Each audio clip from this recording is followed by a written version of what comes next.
নমস্কার শ্রোতা বন্ধুরা, ঋতধারা ইউটিউব চ্যানেলে আজ একটি নতুন গল্প শুনি। আজকের গল্পের নাম কলির মেয়ে। লিখেছেন সুবিখ্যাত লেখক প্রভাত কুমার মুখোপাধ্যায়। চৈত্রের দিবা অবসিত প্রায়। গোপাল সরকারের বৈঠকখানায় বসিয়া বিজয় মিত্র পাশা খেলিতেছিলেন। হঠাৎ তাহার কনিষ্ঠ পুত্রটি ছুটিয়া আসিয়া হাঁপাইতে হাঁপাইতে বলিল, বাবা, শিগগির বাড়ি এসো, টেলিগ্রাফ এসেছে। টেলিগ্রামের নাম শুনিয়া বৈঠকখানা শুদ্ধ লোক চমকিয়া উঠিল। পল্লীগ্রামে টেলিগ্রাম সর্বদা আসে না, যাহা আসে তাহা প্রায় দুঃসংবাদ, বিপদের সংবাদ। বিজয় মিত্র খেলা ফেলিয়া ভিজা গামছায় কপালের ঘাম মুছিয়া চটি জুতা পায়ে দিয়া তড়িৎ পদে বাড়ি আসিলেন। দূর স্টেশন হইতে ঘর্মাক্ত কলেবর টেলিগ্রাম পেয়াদা আসিয়াছে। সদর দরজার বারান্দায় বৃহৎ লাঠি লইয়া গম্ভীরভাবে বসিয়া আছে অসংখ্য কুতূহলী বালক বালিকা তাহাকে ঘিরিয়া দাঁড়াইয়া। বিজয় মিত্র রসিদে নাম সহি করিয়া দিয়া কম্পিত হস্তে টেলিগ্রাম খুলিলেন। পাঠ মাত্র তাহার মুখে আনন্দের জ্যোতি দেখা দিল। অন্তঃপুরে প্রবেশ করিয়া দেখিলেন তাহার পত্নী উৎকণ্ঠিতভাবে প্রতীক্ষা করিতেছেন। বলিলেন, ভালো খবর। কি, বিনু বাড়ি আসছে? বিনু কোথা থেকে, কবে আসবে? তা লেখেনি, মোকামা থেকে তার করেছে, কাল এসে পৌঁছবে বোধ করি। বিজয় হরি ও বিনোদ বিহারী দুই ভাই, সহোদর। বিনোদ যখন ছোট তখন ইহারা পিতৃমাতৃহীন হয়। বিজয়হরির স্ত্রী বিনোদকে মানুষ করিয়াছিলেন। বিনোদ বড় হইলে ভারী দুর্দান্ত হইয়া উঠিল। এই সূত্রে দাদার সঙ্গে প্রায়ই তাহার বচসা হইত। একদিন ক্রোধান্ধ হইয়া বিজয়হরি বিনোদকে জুতার দ্বারা প্রহার করিয়াছিলেন। সেই দিন বিনোদ পলায়ন করিল। একদিন, 2 দিন করিয়া 1 সপ্তাহ গেল, বিনোদ ফিরিল না। তখন বিজয়হরি সংবাদপত্রে বিজ্ঞাপন দিতে আরম্ভ করিলেন। 10 টাকা পুরস্কার ঘোষণা করিলেন। তথাপি বিনোদের কোনো সন্ধান পাওয়া গেল না। দেখিতে দেখিতে মাস কাটিল, বৎসর কাটিল, এইরূপে 3টি বৎসর কাটিয়াছে। বিনোদ নিরুদ্দেশ হওয়ায় আত্মীয় বন্ধু সমাজে বিজয়হরি লজ্জায় মুখ দেখাইতে পারেন না। আজ সহসা সংবাদ আসিল সেই ভাই বাড়ি আসিতেছে। সেদিন সন্ধ্যাবেলা উঠানের তুলসী গাছ 5.25 আনা হরির লুট পাইয়া গেল। গ্রামময় এ সংবাদ রটিত হইল। বন্ধু বান্ধব উৎসুক চিত্তে বিনোদের আগমন প্রতীক্ষা করিতে লাগিল। পরদিন অপরাহ্নকালে বিনোদের গাড়ি গ্রামে প্রবেশ করিল। বিনোদ গাড়ি হইতে নামিল।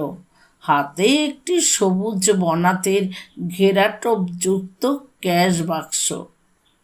গাড়োয়ান এবং বাটির ভৃত্য মিলিয়া জিনিসপত্র নামাইল।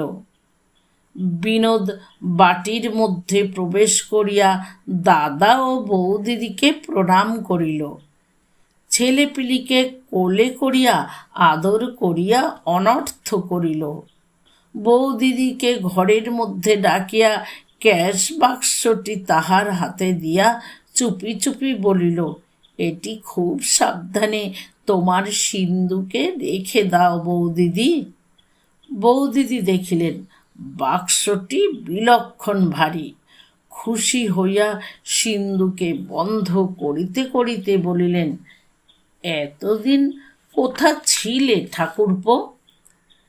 ছিলাম মতিহারিতে। এতদিনে মনে পড়ল? চাকরি ফেলে কি করে আসি বৌদিদি?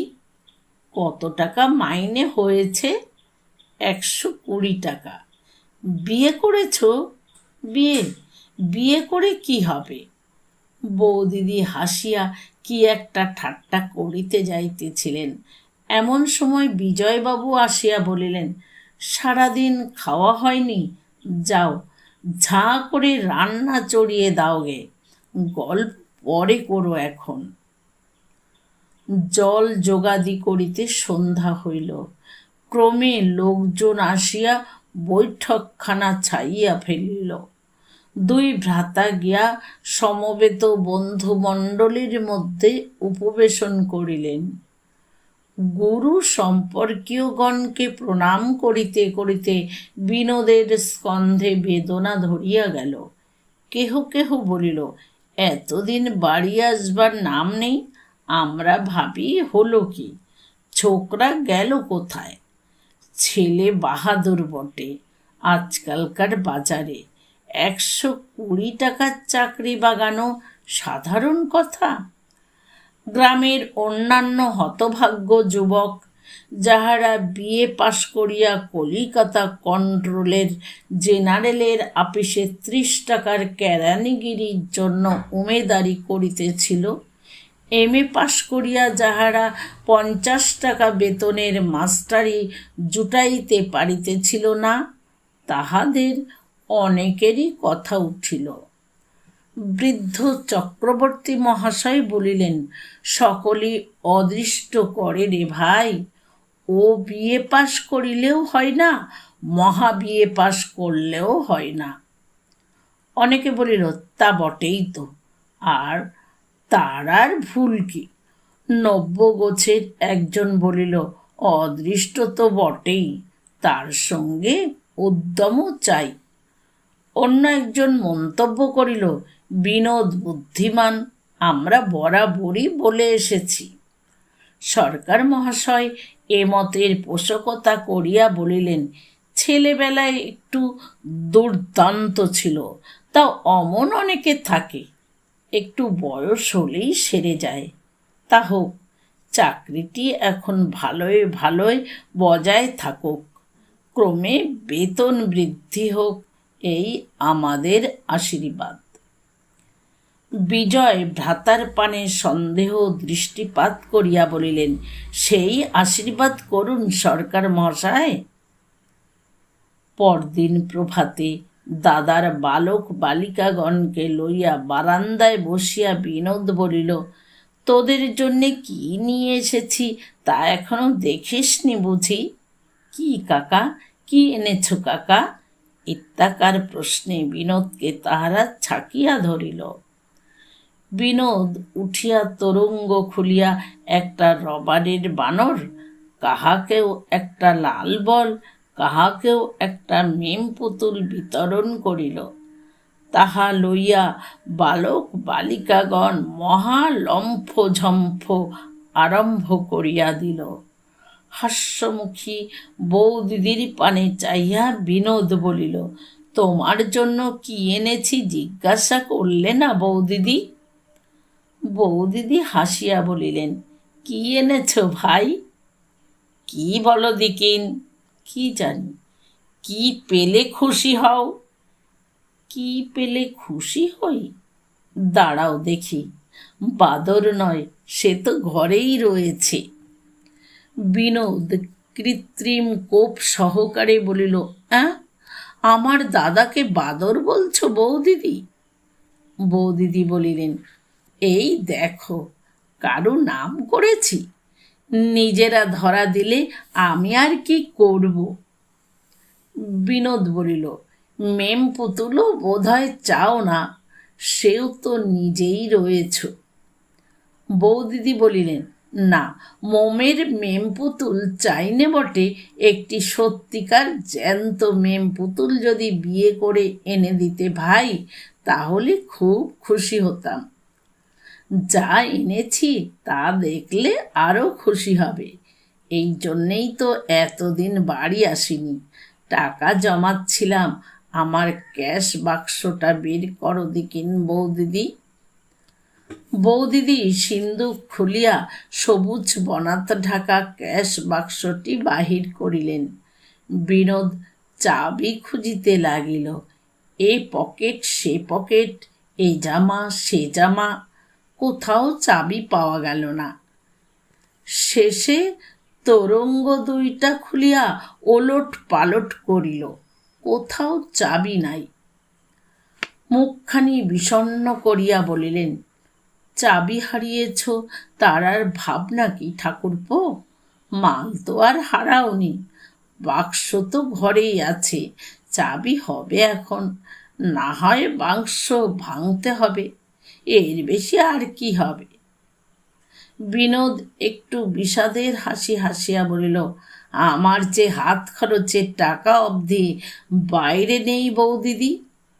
বৌদিদি বলিলেন, তা তোমার যখন যা দরকার হবে আমার কাছে নিও এখন। কলকাতায় গিয়ে বাক্স না খোলালে আর উপায় নেই। এত সাধ করে তোমার জন্যে গহনা গড়িয়ে নিয়ে এলাম, দেখাতে পেলাম না, এই দুঃখ। বৌদিদি বলিলেন, না দুঃখ করো না, দুদিন পরেই না হয় দেখব। কি এনেছ বলোই না, কানে শুনি। 10 ভরি দিয়ে তোমার জন্যে পুষ্পহার গড়িয়ে এনেছি। বৌদিদি খুব আহ্লাদ প্রকাশ করিলেন। বিনোদ ক্রমে সুস্থ হইল। তখন বলিল, বৌদিদি চা তৈরি করতে পারো? সকালে চা খাওয়াটা ভারী অভ্যাস হয়ে গেছে। শুনিয়া বৌদিদির মন সম্ভ্রমে পূর্ণ হইয়া উঠিল। ঠাকুরপোর এত দূর শৌখিন চালচলন হইয়াছে, কিন্তু কিছু অপ্রতিভ হইলেন। বলিলেন, সে পাঠ তো আমাদের নেই ভাই। বিনোদ বলিল, চা আমার কাছে আছে, শুধু গরম জল, দুধ আর চিনি পেলেই হয়।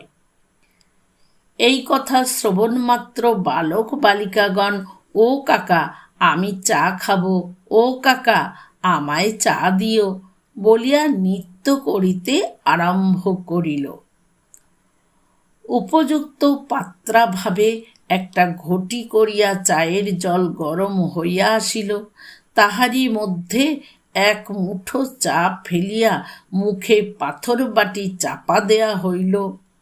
বালক বালিকাগণ কেহ বাটি, কেহ গেলাস, কেহ বা পানের ডিবার একটা খোল লইয়া বসিয়া গেল। চা সিদ্ধ হইলে সেই ঘটিতেই দুধ ও চিনি ফেলিয়া দেওয়া হইল। ঘটির মুখে গামছা দিয়া ছাকিয়া বৌদিদি সকলকে চা পরিবেশন করিলেন।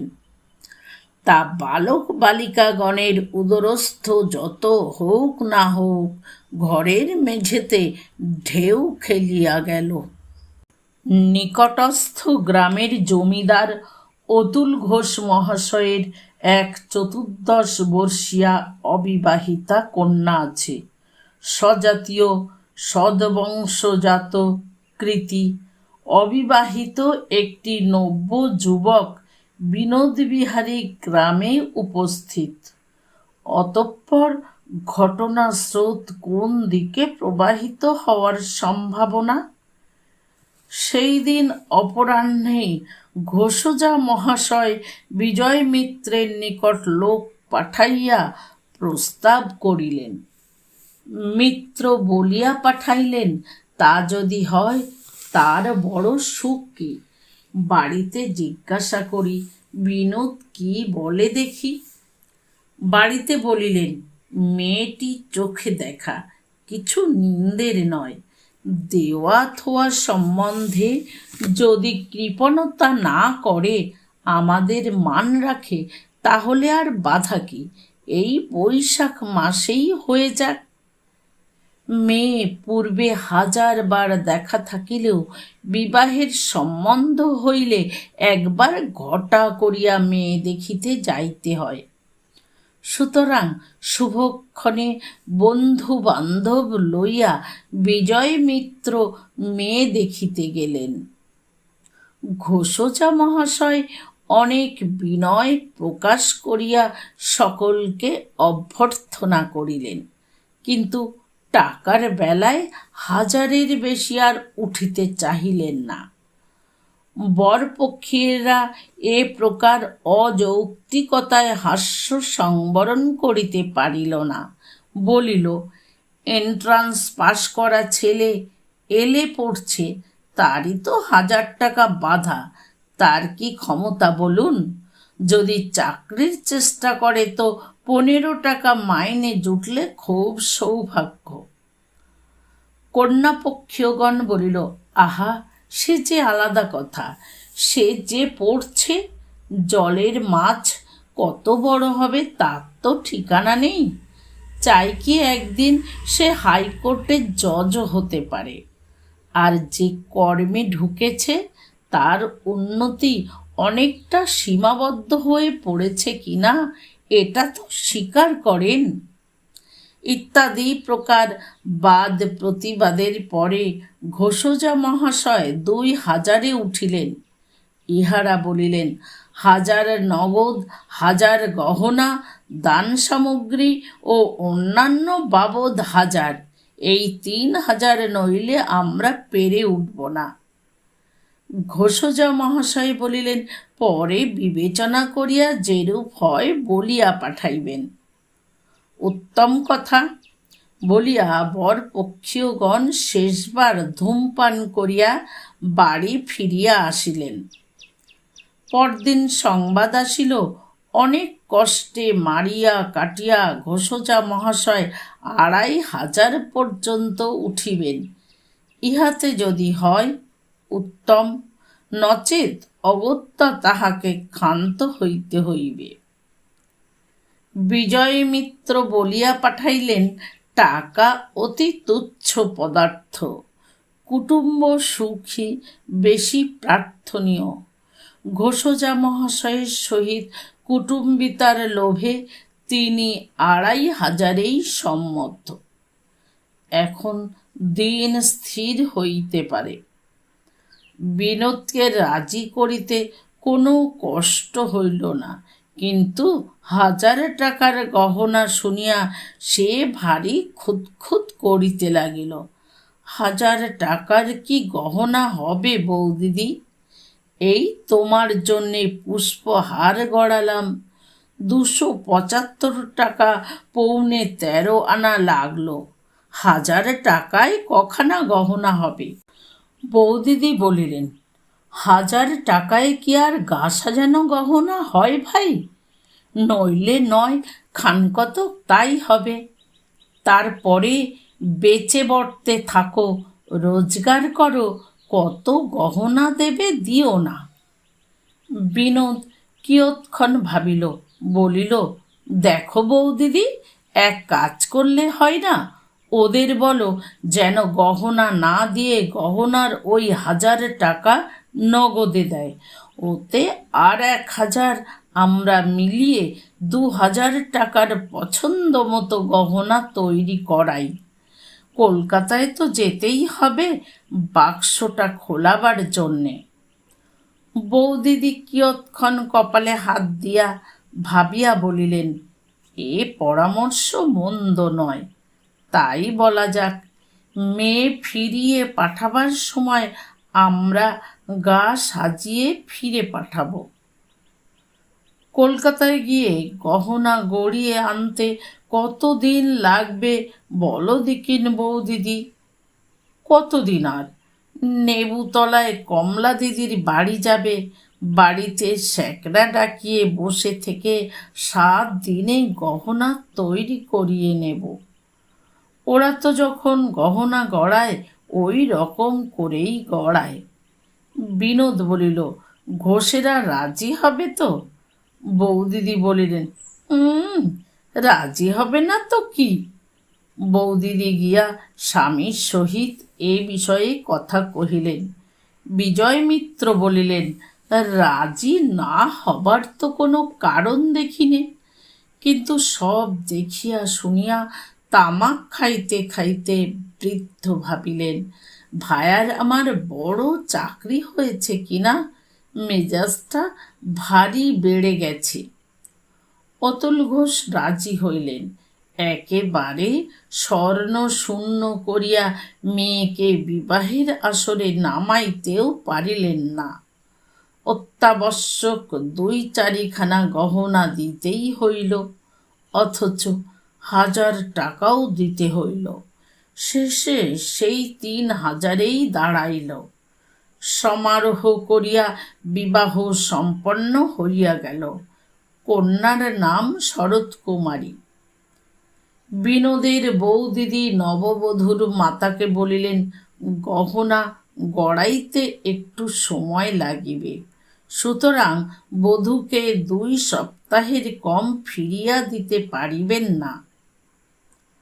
মাতা বলিলেন, তা বেশ, এই তো কাছেই, মাঝে 2-1 দিন পালকি পাঠিয়ে দেব, একবেলার জন্যে পাঠিয়ে দিও, এখন তাহলেই হবে। সমীপস্থ একজন নবীনা বলিল, ওগো, এখন আর আগেরকার মতো মেয়েরা শ্বশুর বাড়ি এসে কাঁদে কাটে না, 2 দিনে স্বামী চিনে নেয়। বিবাহের পর সপ্তাহ অতীত হইল, তথাপি বিনোদ কলিকাতা যাইবার নাম করে না। ঠাট্টার সম্পর্কীয় লোকেরা চোখ টেপাটিপি করিতে লাগিল, বলিল, গাছে না উঠতেই এক কাঁদি। বৌদিদি আসিয়া বলিলেন, ঠাকুরপো, আর গহনা গড়াতে না দেওয়া যে ভালো দেখাচ্ছে না ভাই। বউয়ের পিসির সঙ্গে কাল দেখা হলো, জিজ্ঞাসা করলে শরতের গহনা গড়িয়ে এসেছে। বিনোদ বলিল, আমায় তাড়াতে চাও বৌদিদি? খুব সুহৃদ তো। বৌদিদি বলিলেন, বুঝি ভাই, সব বুঝি। এক কাজ করো, যাতে দুকুল বজায় থাকে। ভোরের বেলা উঠে কলকাতায় যাও, সারাদিন সেখানে থেকে সোনা কিনে স্যাকরা ডাকিয়ে মাপ দিয়ে কমলা দিদির উপর ভার দিয়ে এসো। সন্ধ্যের গাড়িতে চলে এসো, রাত 12টার সময় পৌঁছবে। এখন আমি তোমার শোবার ঘরে খাবার ঢাকা দিয়ে রেখে দেব। বিনোদ বলিল, তোমার কি বুদ্ধি বৌদিদি? বৌদিদি হাসিয়া বলিলেন, এখনই আমরা বুড়ো সুড়ো হয়েছি বটে, কিন্তু আমাদেরও একদিন ছিল তো ভাই, এখনো বেশ মনে পড়ে। বৌদিদি আরও যেন কি বলিতে যাইতেছিলেন, সামলাইয়া লইলেন। বিনোদ বলিল, বলো বলো, কি বলছিলে বৌদিদি? বৌদিদি, না, এমন কিছু নয় বলিয়া একটু সলজ্জ হাসি হাসিলেন। বিনোদ পীড়াপিড়ি করিতে লাগিল, না শুনিয়া কিছুতেই ছাড়িবে না, না বলিলে আড়ি করিবে। বৌদিদি তখন বলিলেন, ওই যে বললাম, শোবার ঘরে খাবার ঢাকা দিয়ে রাখার কথা। ওই থেকে একটা পুরনো কথা মনে পড়ল, কারুকে না বলো তো বলি। বিনোদ বলিল, কারুকে বলবো না। বৌদিদি বলিলেন, আমাদের তখন নতুন নতুন বিয়ে হয়েছিল, তোমার দাদা হুগলি গিয়েছিলেন, সেখানে কি দরকার ছিল, অনেক রাতে ফেরবার কথা ছিল, শোবার ঘরে তার খাবার ঢেকে রাখা হয়েছিল, আমি ঘুমিয়ে পড়েছিলাম। তোমার দাদা এসে আমাকে উঠিয়ে আমাকে শুদ্ধ সেই পাতে একসঙ্গে খেতে বাধ্য করলেন। বিনোদ শুনিয়া ভারী আমোদ অনুভব করিল, বলিল, আমার দাদার এত বিদ্যে! আমি ভাবি উনি চিরকালই বুঝি চশমা চোখে দিয়ে ভাগবত পড়েন। স্থির হইল, আগামী করল ভোর রাত্রে বিনোদ কলিকাতা যাত্রা করিবে।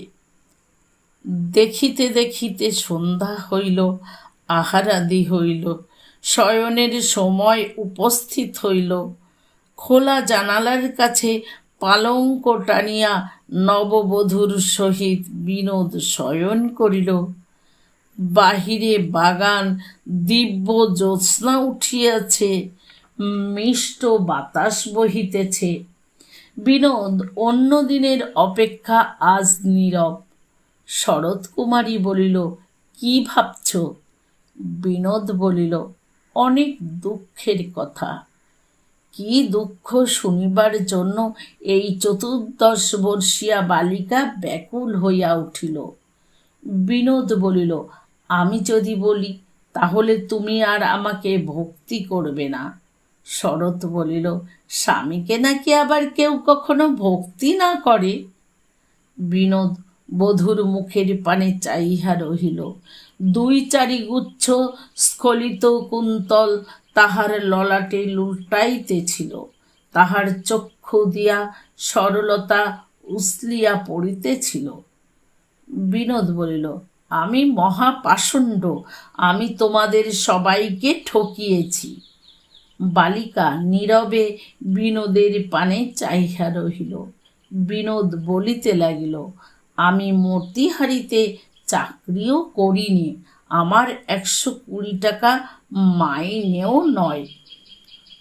শরৎ বিস্মিত হইয়া বলিল, তবে কোথায় চাকরি করো? কোথাও করিনে, এলাহাবাদ রেল অফিসে চাকরি করতাম, সে চাকরি গেছে। আর কোনো উপায় না দেখে বিয়ে করে কিছু টাকা সংগ্রহ করব বলে এ ফন্দি করে এসেছি। জানতাম বড় চাকরি শুনলে বিয়ে হতে 1 দণ্ড দেরি হবে না, তারপর টাকা কড়ি সব নিয়ে পালিয়ে যেতাম। কিছু পূর্বে অগাধ সরলতায় ও প্রগাঢ় বিশ্বাসে বালিকা বলিয়াছিল, স্বামীকে নাকি আবার কেউ কখনো ভক্তি না করে। কিন্তু সন্ধ্যাগমে দিবালোক যেমন দেখিতে দেখিতে কোথায় দ্রুত পদে মিলাইয়া অদৃশ্য হইয়া যায়, স্বামীর প্রকৃত পরিচয়ে তার স্বামী ভক্তিও কোথায় অন্তর্হিত হইতে লাগিল, বালিকা ঠিকানা পাইল না। একটা দারুণ আঘাতের বেদনায় নীরব হইয়া রহিল।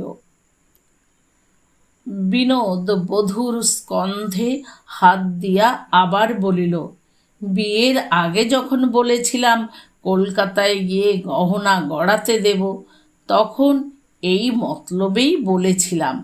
গহনা গড়াতে যাবার নাম করে এতদিন কোন কালে পালিয়ে যেতাম, তুমি সব মাটি করে দিয়েছ। শরৎ চট করিয়া স্বামীর হস্তস্পর্শ হইতে স্কন্ধ সরাইয়া লইয়া বিছানায় উঠিয়া বসিল। বলিল, আমি কি করেছি? তুমি সোনার শিকল হয়ে আমায় বেঁধে ফেলেছ। তোমায় ফেলে যেতে পারিনে, অথচ থাকতেও পারিনে। থাকলে আজ বাদে কাল সব প্রকাশ হয়ে যাবে, লজ্জায় আর মুখ দেখাতে পারবো না। ক্রোধে ঘৃণায় লজ্জায় বালিকার ক্ষুদ্র বুক ভরিয়া গিয়াছিল। তবু জিজ্ঞাসা করিল, পালিয়ে কোথা যেতে? কয়লার খনিতে যেতাম, এখনো তাই যাব। সেখানে কন্ট্রাক্টের কাজ করব, খুব খাটুনি কিন্তু খুব লাভ। শরৎ সহসা বলিল, আমি সঙ্গে যাব। বিনোদ শয্যায় উঠিয়া বসিল। আহ্লাদে বলিল, তুমি যাবে শরৎ? পারবে? পারব। তুমি কি ভেবেছ তুমি চলে গেলে আমি এখানে বসে লোকের বাক্য যন্ত্রণা সইব? তেজ শুদ্ধ ঢিঢি পড়ে যাবে, যার মুখে যা আসবে সে তাই বলবে, আর আমি বসে বসে শুনব? বিনোদের আনন্দ ম্লান হইল। শরতের পলায়ন তবে আত্মসমর্পণ নহে, আত্মরক্ষা মাত্র। একটু পরে বলিল, তবে দুজনে পালাই এসো। কখন? পরশু ভোরে আমার কলকাতা যাবার কথা। শোবার আগে হাত বাক্সে টাকা গুছিয়ে এই ঘরে এনে রেখে দেব। রাত 1টা কি 2টোর সময় উঠে আমরা পালাবো। কয়লার খনির কাছে একটা ছোট বাড়ি নিয়ে থাকবো দুজনে। সম্পূর্ণ অজ্ঞাতবাস। জীবন নতুন করে আরম্ভ করব। বালিকা নববধূর মনে রাগের ও দুঃখের সঙ্গে সঙ্গে আর একটা কি ভাব দ্বন্দ্ব করিতেছিল। মনের দুয়ারে একটা কথা বারবার ধাক্কা দিতেছিল, তুমি সব মাটি করে দিয়েছ। ভাবিতে মিষ্ট লাগিতেছিল। তাহারই জন্য তাহার স্বামী পলায়ন করিতে পারে নাই, তাহাকে ফেলিয়া যাইতে পারেন নাই। কাটা বনের মধ্যে যেন এই একটি মিষ্ট ফল। সেই সুখটুকু মনের মধ্যে ওলট পালট করিতে করিতে সে রাত্রি সে ঘুমাইয়া পড়িল। পরদিন কাটিল। শয়ন ঘরে টাকার বাক্স লইয়া রাত্রে বিনোদ শয়ন করিল। ভোরে বৌদিদি তাহাকে জাগাইতে আসিয়া দেখেন কেহ নাই। শয্যায় তাহার স্বামীর নামে এই পত্র পড়িয়া রহিয়াছে। শ্রীচরণেষু দাদা, আমি বউকে লইয়া পশ্চিমে চলিলাম। আমি আপনাদের সকলকে ঠকাইয়াছি। আমি মতিহারিতে চাকরি করি না, এলাহাবাদ রেল অফিসে একটি সামান্য চাকরি করিতাম। মদ খাইয়া সেটি খোয়াইয়াছি। তখন নিরুপায় হইয়া জুয়া চুরি করিয়া বিবাহ করাই স্থির করি। অনুসন্ধানে পাছে ধরা পড়ি, তাই ডিরেক্টরি খুঁজিয়া দেখিলাম আমার নামের কেহ কোথাও ভালো চাকরি করে কিনা। দেখিলাম মতিহারিতে একজন বিনোদ বিহারী মিত্র ভালো চাকরি করে। তাহার বেতনের পরিমাণ মুখস্থ করিয়া বাড়ি আসিয়া বিবাহ করিলাম। আমার 1 পয়সাও নাই। আমার ক্যাশ বাক্সে শুধু ভাঙা কাজ বোঝাই করা আছে। বৌদিদির পুষ্পহারও এখনো তৈরি হয় নাই। আমার বিবাহে যে 1000 টাকা পণ পাওয়া গিয়াছে, তাহা হইতেই তাহার জন্য পুষ্পহার গড়াইয়া দিবেন। গহনার 1000 টাকা সম্বল করিয়া ব্যবসায় করা স্থির করিয়াছি। যদি কোনো দিন নিজের স্বভাব ও অবস্থা সংশোধন করিতে পারি, তবে আবার দেখা দিব। আপাতত প্রণামান্তে বিদায়। সেবকাধম শ্রী বিনোদ বিহারী মিত্র। পত্র পড়িয়া বৌদিদি স্তম্ভিত হইলেন। সত্য কথা বলিতে গেলে ঠাকুরপোর উপর ততটা রাগ হইল না, কিন্তু নিরপরাধ বউয়ের স্বামী সঙ্গ গ্রহণেই যেন বেশি খটকা লাগিল। মন আপনা হইতেই বলিতে লাগিল, কলি, ঘোর কলি। ঋতধারা ইউটিউব চ্যানেলে গল্পটি শোনার জন্য অনেক ধন্যবাদ। কেমন লাগলো গল্পটি জানান আমাদেরকে আপনার মূল্যবান মন্তব্যের মাধ্যমে। নিচের কমেন্ট বক্সে গিয়ে আপনার মন্তব্য লিখুন। গল্পটি ভালো লাগলে লাইক করুন ভিডিওটি, আর সাবস্ক্রাইব করে রাখুন আমাদের এই চ্যানেল। ধন্যবাদ।